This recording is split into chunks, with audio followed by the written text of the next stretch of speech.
हो गया खहरी हो हमर यार मनावा तो एक बेर बात कर लगे।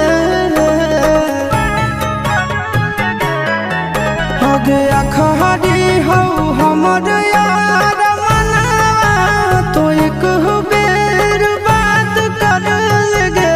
हो गे सोना यारवा हो भरती पटनवा में आके मुलाकात कर लेगे। आगे सुना यारवा हो भरती पटनवा में आके मुलाकात कर लेगे। आगे चली जाइबौ छोड़ी के दुनिया विदाई अपने हाथ कर लेगे। आगे सुना यारवा हो भरती